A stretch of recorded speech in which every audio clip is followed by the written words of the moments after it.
Nothing about fame guarantees a person a place in history.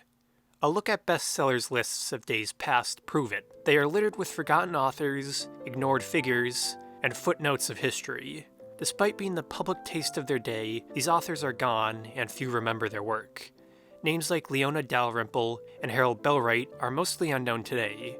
Sometimes there is a Zane Grey, and maybe even an H.G. Wells. Other times there is Winston Churchill. But not that one. He was an author too, but not this American novelist. The Publisher's Weekly best-selling list tracks his meteoric, but now forgotten, rise in the early 1900s. 1899, his novel Richard Carvel debuts at number 3. In 1900, it falls to number 8, but remains on the list. 1901, Churchill's The Crisis is number 1. 1904, his new release The Crossing is number 1. 1906, another number 1 hit, Coniston. 1908, a fourth number 1 hit, Mr. Crewe's Career. 1910, Churchill's A Modern Chronicle slips to number 2, but still impresses. 1913, The Inside of the Cup returns to form at number 1. 1914, The Inside of the Cup sticks on the list at number 3. 1915, A Far Country takes number 2 on the bestsellers list. Then nothing. Churchill was almost done with writing. No more hits. By 1918, the American Winston Churchill was slinking more and more into obscurity despite being a consistent bestseller for almost 20 years. As the decades continued on, the American was outshined by the British Churchill. The two knew each other, and the similarities were in more than name. The American was only 3 years older than the British Churchill, both served in their country's militaries, both hacked their way as writers, both enjoyed painting, both became politicians, and both set their sights on high office of their respective countries. There was even a chance of a president and Prime Minister Winston Churchill at the same time. But the American never made it. Through the 1910s, Churchill dominated the American literary world with his fiction. Then he tried to dominate the political world too. Then, well, Churchill receded into his own little world. The best-selling author went from the most popular American of his day to an odd, incoherent recluse.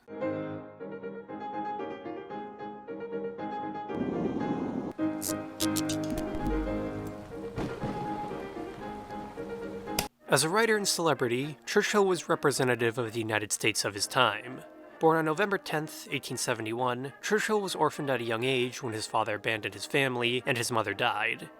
This left Churchill's care to his aunt and uncle in St. Louis. St. Louis had changed from a frontier town, known as the Gateway to the West, to a massive manufacturing city and the emerging superpower of the United States. The city's importance would be reflected in Churchill's later novels, which chronicled the U.S. from Revolution to World War I. The brutal exploitation of the city's robber barons also became important to Churchill. As a middle-class writer, Churchill's criticism of big business was constant, a habit which would push him from literature into politics later in life. When Churchill needed a villain, he found it in the local industrial monopoly. Churchill's career began in the United States Navy as his extended family sent him to the Naval Academy at Annapolis for education. While Churchill was competent in studies and on a ship, he excelled at nothing in particular on the sea after graduation in 1894. While employed at the Academy, he began to submit his work to the Army and Navy Journal. This would provide the material for his first major short story, the 1896 nautical romance Mr. Keegan's Elopement. Once confident his place was no longer the Navy, he quit to work as an editor at Cosmopolitan magazine. Yes, that Cosmopolitan magazine. In 1895. The Navy never forgot Churchill, though. In 1972, the Churchill Society was created. As the webpage states, it was founded to support the study of literature in the Navy, though as the webpage is now defunct and only an archive remains, and there seems to be no other mentions, the Society's status is unclear, just like its namesake's current reputation. A small job as an editor did not fully support the burgeoning Churchill, though.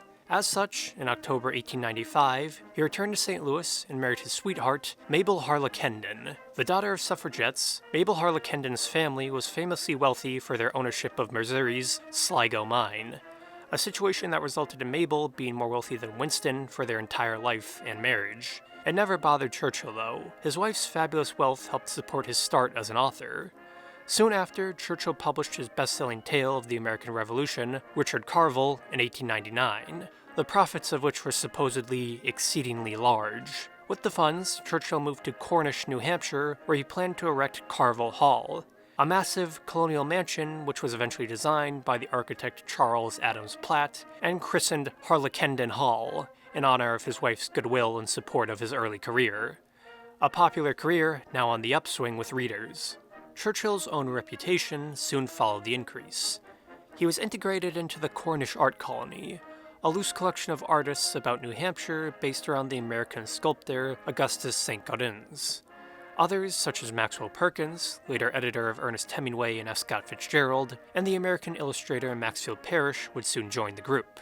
Parrish would become a lifelong friend of Churchill until the former's death. President Woodrow Wilson was even an observer when he summered in New Hampshire.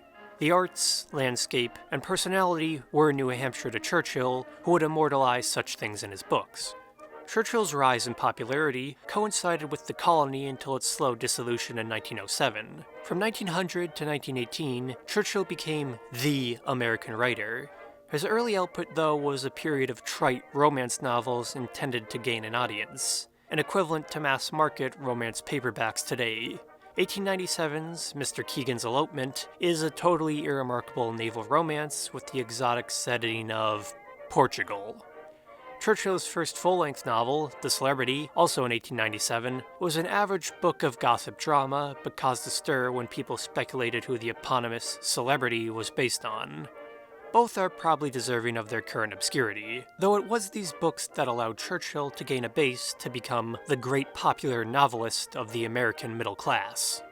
Churchill's second period was his most popular for his talent with historical romances. The books were well-written, excellently researched love stories set in American history. Richard Carvel, 1899, remains Churchill's best, and the book that won him his reputation. A tale of star-crossed lovers in 1776 that involves England, America, George Washington, pirates, John Paul Jones, and the eponymous, dashing Richard Carvel. The book sold an astounding 2 million copies in its time, when the US's population was only about 75 million, nearly unheard of then. Churchill followed this up in 1901 with The Crisis, a book often called the Ben-Hur of the Civil War for its scope.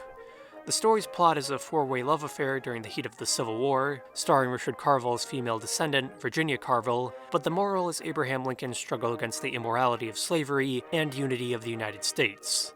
The book was even adapted as a silent film in 1916, where it tried to compete in theaters against Birth of a Nation, though a soft reception in the South prevented it from fame, and it was basically lost until February 2020 when Matt Novak was able to recover it.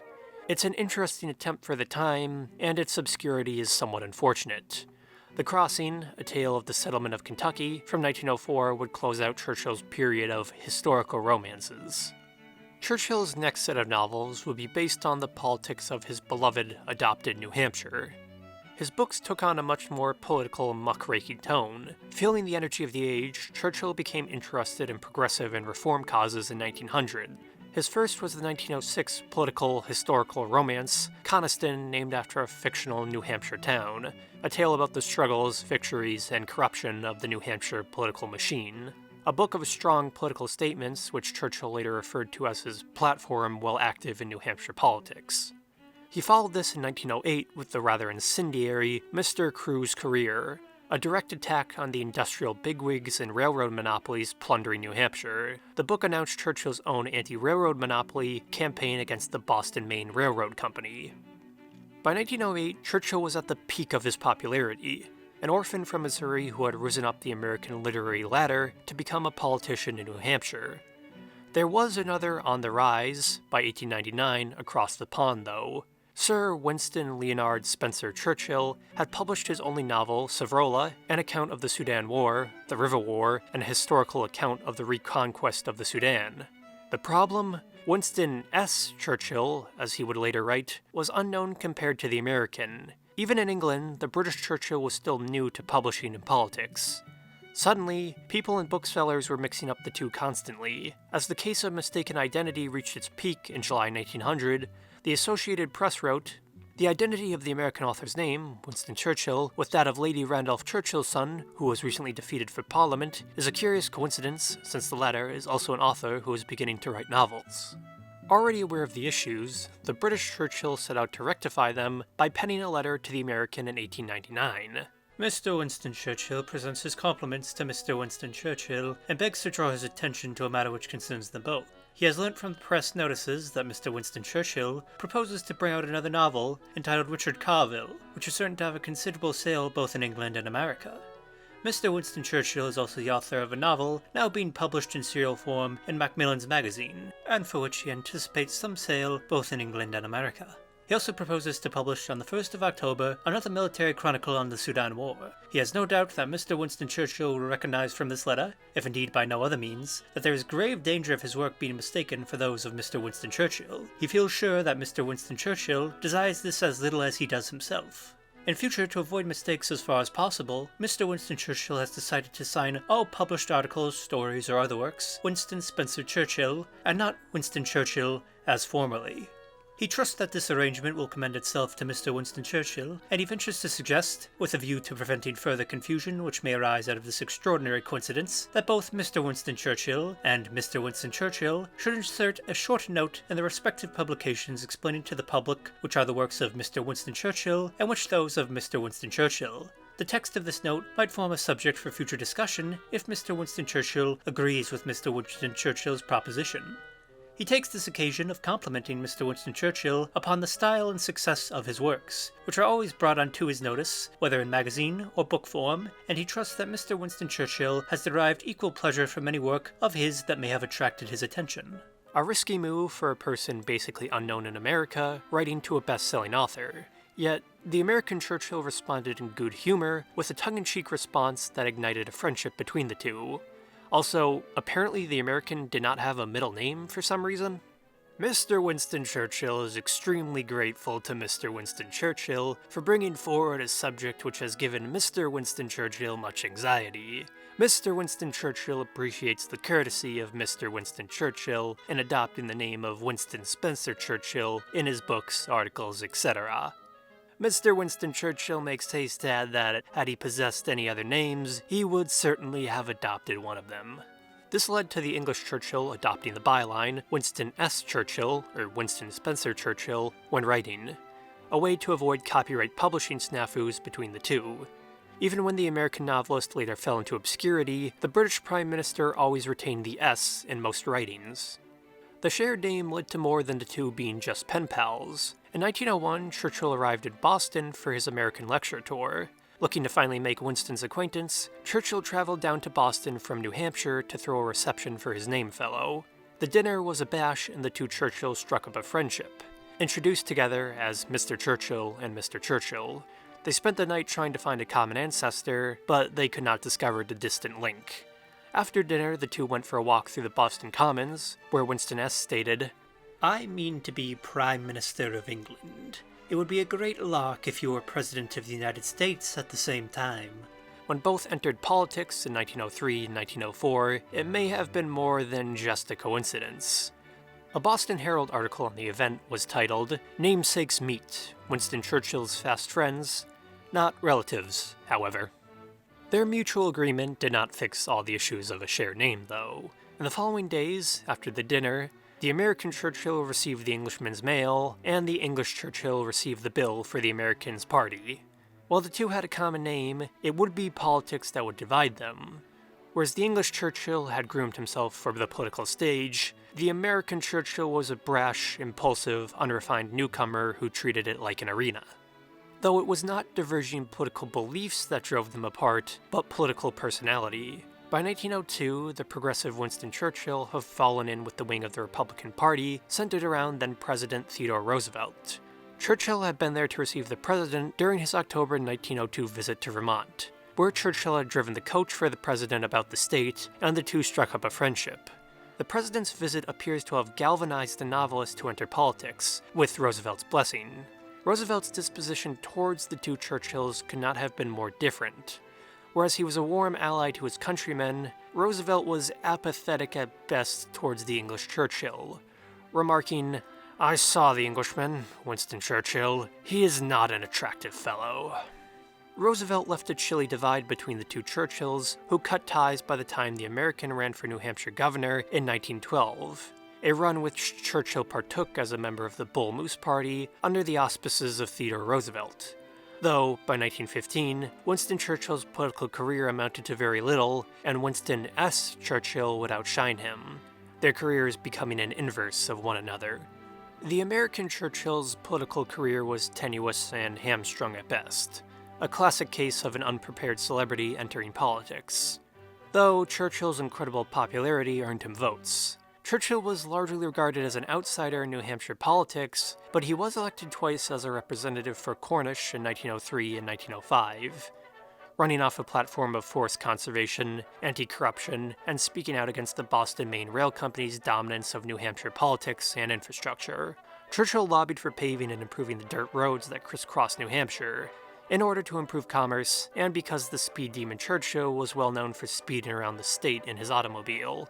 While disliked by farmers, popular appeal and intellectual status won Churchill his races, though, while in office, the author often felt locked out due to being seen as not a serious politician. By 1906, Churchill was moving towards a suspected career in higher politics. The release of Coniston, his personal depiction of politics, coincided with Churchill's name being floated as a candidate for governor. A faction of progressive Republicans even lobbied for Churchill, believing he could win on name recognition alone. While Churchill was a major player in the Republican primary negotiations, the nomination eventually went to local-born merchant Charles M. Floyd, who won the 1906 election by about 3% of the vote. Churchill did receive 30 write-in votes by die-hard loyalists, though, so one wonders, would Churchill have won the election if nominated? Probably yes. Republicans were overall winners across the US in the 1906 elections. Churchill's popularity and name recognition would have only likely improved his position. So, maybe in an alternate timeline, there would have been a President Churchill. Churchill's ambitions did not die in 1906. In 1912, Churchill was drafted by progressive Republicans and Theodore Roosevelt as a candidate for Roosevelt's insurgent progressive/Bull Moose Party. As a close Roosevelt ally, Churchill enjoyed the former president's full support in the 1912 race. He still lost with only 17% of the vote, though, beaten by the Republican Franklin Worcester with 39%, and the race was won by the Democrat Samuel D. Felker with 41% of the vote. By the end of the 1912 campaign, though, a change that had begun in writing Coniston had started to manifest in Churchill. He had begun a greater inner turn. This would begin Churchill's fourth period of social religious novels that sought to address social issues in the context of the 1910s United States. By 1912, Churchill had begun to experience a religious conversion towards a public morality based on Christianity. This conversion and series of religious experiences would become obsessive throughout his later career. Nearly all of Churchill's next 5 novels dealt with morality. In 1910, A Modern Chronicle questioned the role of women and divorce in an increasingly industrial society. 1913's The Inside of the Cup questioned the role of Christianity in relationships, the interplay of money and faith, and created a notorious public slap fight for Churchill, which I'll get to in a minute. A Far Country from 1915 tackles political corruption and morality in a changing America. Churchill's last published novel was The Dwelling Place of Light from 1917. Though still well written, these moral dramas have aged far, far worse than Churchill's other work. A product of the time and culture, rather boring and moralizing. As each became progressively more religious and philosophical in tone, Churchill's public profile declined in tandem. By 1917, The Dwelling Place of Light did not even reach the bestsellers list. Though, this would not be Churchill's last book. Kind of. While all these controversial novels caused a stir, The Inside of the Cup ignited a public opinion wildfire, a controversy which likely led to Churchill's own seclusion and later theological wanderlust. The Inside of the Cup rejected Christian orthodoxy, questioned the virgin birth of Jesus from Mary, and even supported divorce, but not remarriage, though Churchill kept his actual positions obtuse on the matters. Theologians, newspapers, and politicians declared the novel was corrupting America's moral fabric. Famous naval officer and historian Alfred Thayer Mann, a strict Episcopalian, branded the novel a corruption, identifying inclination with love. Churchill countered these claims, and a brief rivalry occurred between the two United States Navy alumni, featured often in magazines and newspapers of the time.